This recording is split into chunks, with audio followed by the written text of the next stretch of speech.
जय श्री राम दोस्तों, आज की कहानी का नाम है कुंभकर्ण बहू। तो चलिए कहानी शुरू करते हैं। रविवार की सुबह थी। हल्की फुहारों के कारण मौसम में एक सुकून भरी ठंडक घुली हुई थी। रीतू जी अपने बरामदे में बैठी इलायची वाली चाय की चुस्कियां ले रही थी और अखबार के पन्नों को धीरे धीरे पलट रही थी।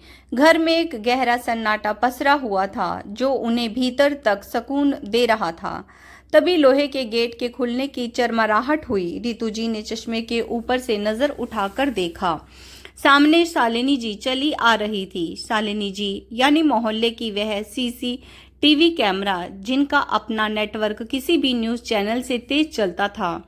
रीतू जी का सुकून उसी पल हवा हो गया। अरे रीतू बहन, इतनी देर हो गई, घर का मुख्य दरवाजा अभी तक बंद है। शालिनी जी ने बरामदे की सीढ़ियां चढ़ते हुए बिना सांस लिए सवाल दागा। रीतू जी ने एक हल्की मुस्कान के साथ उनका स्वागत किया। आइए शालिनी जी, बस बारिश का मजा ले रही थी। दरवाजा इसलिए बंद है ताकि मच्छर मक्खी ना आए। शालिनी जी सोफे पर धम से बैठ गई। उनकी नजरें घर के अंदर झांकने की कोशिश कर रही थी। मच्छर मक्खी तो ठीक हैं, पर 10 बजने को आए हैं। तुम्हारी बहू ग्रीष्मा अब तक सो रही है क्या? मैंने देखा कि सब्जी वाला 2 बार आवाज लगाकर चला गया, किसी ने दरवाजा नहीं खोला। वह तो भला हो तुम्हारा कि तुम बाहर बैठी थी। रीतू जी ने गहरी सांस ली। उन्हें पता था कि बात किस दिशा में की जा रही है। हाँ, ग्रीष्मा सो रही है, उन्होंने सहज भाव से कहा। कल रात उसे सोने में देर हो गई थी। देर हो गई थी? शालिनी जी की आंखों में एक अजीब सी चमक आ गई। अरे बहन, आजकल की बहुओं का तो यही ड्रामा है, मोबाइल पर लगी रहती होंगी। अब देखो तुम्हारा बेटा शरण, जो बेचारा सुबह 7 बजे ही अपनी बाइक साफ करता दिख रहा था, और महारानी जी अभी तक बिस्तर तोड़ रही हैं। छुट्टी का दिन तो पति की सेवा के लिए होता है या कुंभकर्ण बनने के लिए? रीतू जी को गुस्सा आ रहा था, लेकिन उन्होंने खुद को संभाले रखा। वह जानती थी कि ग्रीष्मा कल रात 12 बजे तक जागी थी, क्योंकि उसका एक विदेशी क्लाइंट के साथ प्रोजेक्ट चल रहा था। लेकिन यह बात शालिनी जी को समझाना मतलब दीवार से सिर टकराना था। शरण को बाइक साफ करना पसंद है, वह उसका शौक है। रीतू जी ने बात बदलने की कोशिश की। आप चाय लेंगी? चाय तो पी लूंगी, शालिनी जी ने मुंह बनाते हुए कहा। पर रीतू, बुरा मत मानना, मैं तो तुम्हारी शुभ चिंतक हूँ, इसीलिए कह रही हूँ।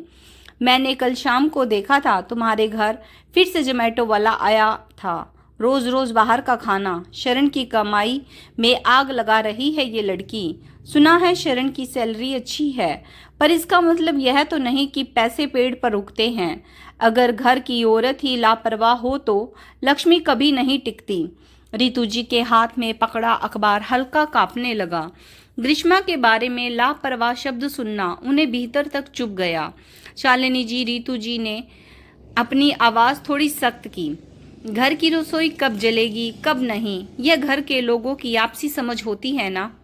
अरे तुम तो मेरी बात का बुरा मान गई। शालिनी जी ने कुर्सी थोड़ा और खिसका ली और धीरे से बोली, देखो, मुझे पता चला है कि ग्रीष्मा ने पिछले महीने अपने लिए सोने की बालियां खरीदी हैं, और वह भी बिना किसी मौके के।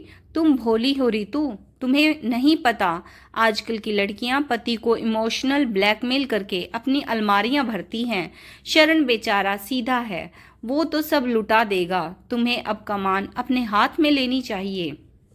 बहुओं को बताओ कि घर कैसे चलता है, वरना बुढ़ापे में पाई पाई को तरस जाओगी। तभी अंदर के कमरे का दरवाजा खुला। ग्रीष्मा बाहर आई। उसकी आंखें नींद से भरी थी, बाल हल्के बिखरे हुए थे और उसने एक ढीला ढाला कुर्ता और पजामा पहन रखा था। शालिनी जी ने उसे ऊपर से नीचे तक देखा। लो, आ गई महारानी।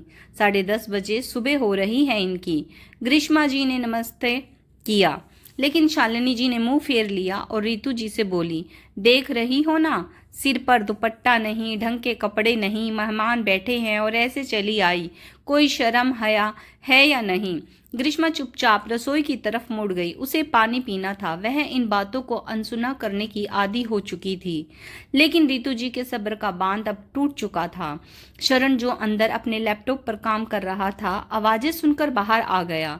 उसने देखा माँ का चेहरा तमतमाया हुआ था। शालिनी जी, रीतू जी ने अपनी चाय की प्याली मेज पर थोड़ा जोर से रखी। आपने बहुत पते की बात कही कि मुझे कमान अपने हाथ में लेनी चाहिए और सच का पता लगाना चाहिए।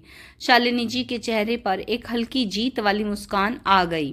वही तो मैं कह रही हूँ बहन, नकेल कसो। रितु जी उठी और अंदर गई। 1 मिनट बाद वह एक फाइल और एक बैंक स्टेटमेंट लेकर बाहर आई। उन्होंने वह कागज शालिनी जी के सामने रख दिया। यह क्या है? शालिनी जी ने पूछा। यह इस घर का खर्च है, रितु जी ने शांत लेकिन मजबूत आवाज में कहा। आप कह रही थी ना कि ग्रीष्मा शरण की कमाई में आग लगा रही है। जरा खोल कर देखिए। शालिनी जी ने झिझकते हुए कागज खोला। यह घर की EMI का स्टेटमेंट है। रितु जी ने उंगली रख कर दिखाया। हर महीने 30,000 रुपये कटते हैं। और जरा देखिए यह किस खाते से कटते हैं। नाम पढ़िए। शालिनी जी ने आंखें सिकोड़ कर पढ़ा, ग्रीष्मा वर्मा। रितु जी ने अगला पन्ना पलटा। और यह देखिए, जो सोने की बालियां ली थी ना, वह शरण के कार्ड से नहीं, ग्रीष्मा के इंसेंटिव से खरीदी गई थी। और वह उसने अपने लिए नहीं, मेरे लिए ली थी, क्योंकि मेरी बालियां टूट गई थी। शालिनी जी का चेहरा उतर गया। शरण अपनी हंसी दबाते हुए दीवार से टिक गया। ग्रीष्मा पानी का गिलास लिए दरवाजे पर खड़ी सब देख रही थी। रितु जी रुकी नहीं। शालिनी जी, आपको शायद पता नहीं, पिछले 5 महीने से शरण की नौकरी नहीं थी। उसका प्रोजेक्ट बंद हो गया था। वह तनाव में था। उस वक्त इस घर का राशन, बिजली का बिल, मेरी दवाइयाँ, शरण का हौसला सब ग्रीष्मा ने संभाला है। वह जो जोमेटो से खाना आता है ना, वह इसलिए आता है क्योंकि वह लड़की दिन में 10 घंटे ऑफिस का काम करती है और रात में फ्रीलैंसिंग करती है, ताकि शरण पर बोझ ना पड़े। रितु जी की आवाज अब मजबूत और साफ थी। आप जिसे कुंभकर्ण कह रही हैं, वह कल रात 12 बजे तक काम कर रही थी। और आप जिसे महारानी कह रही हैं, वह इस घर की असली ताकत है। शालिनी जी चुप हो गई। लेकिन शरण तो सुबह बाइक साफ कर रहा था। उन्होंने धीरे से कहा। हाँ, रितु जी ने गर्व से कहा, क्योंकि उसे अपनी पत्नी की मेहनत की कदर है। उसे शर्म नहीं आती कि उसकी पत्नी कमा रही है और वह घर का काम कर रहा है। वह उसका साथ दे रहा है और मुझे गर्व है कि मैंने ऐसे बेटा पाला है। रितु जी ने कागज वापस उठा लिए। शालिनी जी, बहुएं अब वो नहीं रही जिन्हें कंट्रोल किया जाए। ये बेटियां हैं जो समझदारी से घर चलाती हैं, कभी रसोई संभाल कर तो कभी ऑफिस संभाल कर। और रही बात मेरे बुढ़ापे की, तो जिस बहू ने मेरे बेटे की मुश्किल में घर संभाला है, वह मुझे कभी अकेला नहीं छोड़ेगी। मुझे अपने घर की लक्ष्मी पर पूरा भरोसा है। शालिनी जी के पास अब बोलने के लिए कुछ भी नहीं बचा था। उनका क्लेश का बीज बंजर जमीन पर गिरकर सूख चुका था। वह उठी। अच्छा रितु बहन, मुझे याद आया, गैस पर दूध रखा है, मैं चलती हूँ। वह जितनी तेजी से आई थी उससे दुगनी तेजी से वापस चली गई। गेट बंद होते ही शरण और ग्रीष्मा हंस पड़े। ग्रीष्मा दौड़कर रितु जी के पास आई और उन्हें गले लगा लिया।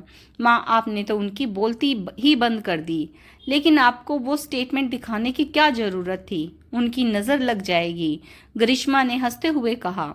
रितु जी ने उसके बाल ठीक किए। नजर नहीं लगेगी बेटा, आईना दिखाया है समाज को।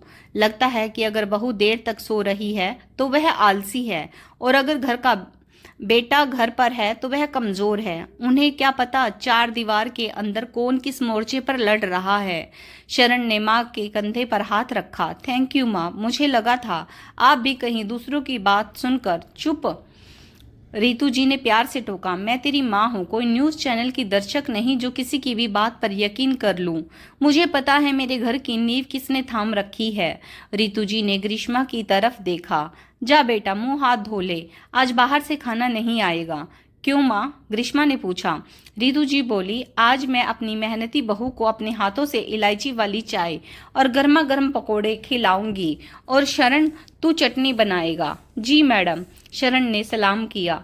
बारिश फिर से तेज हो गई, लेकिन इस बार वह घर के अंदर ठंडक या शीलन नहीं बल्कि अपनापन ला रही थी। रितु जी ने महसूस किया कि घर का असली सुकून दूसरों को खुश करने में नहीं बल्कि अपनों पर भरोसा रखने में है। उन्होंने गेट की तरफ देखा और मन ही मन कहा, अपने काम से काम रखिए, यही सबसे अच्छा है। और फिर रसोई से चाय, पकौड़ों और खुशियों की मिलीजुली महक पूरे घर में फैल गई। जय श्री राम। तो दोस्तों, आज की कहानी कैसी लगी? कमेंट्स करके ज़रूर बताइएगा क्या रितु जी ने सही किया या गलत। अगर आपको कहानी पसंद आई है please like share and subscribe my channel stories bye Sunita Saini.